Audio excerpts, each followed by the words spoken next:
paglalakad nyo? Hindi na siya kuhan. Medyo buwabaluktot pa. May kuntik pa. May kuntik pa siya. Buwabaluktot. Isang buwan na naman. Oo. Okay lang yan. Pero pagka nahilot natin yan, lambot na naman yan.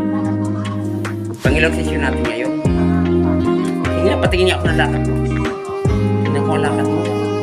Tumaba kayo ah. Oo. Ha? Oh, pero hindi na siya pumipil-pilan gano'n.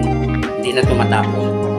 O hindi na tumatapon na eh. Hindi na rin ganong buwabaluktot. Oo, hindi na po. Hindi na buwabaluktot. Oo. Hindi na ako nakalapat. Oo, nakalapat na rin. May lakas na, no? Meron po. Okay, sige.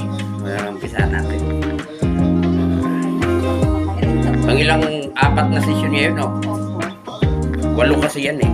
Pagka 6, 7, 8 na yan. Kita mo na yan. Halos normal na. Okay. Mainit.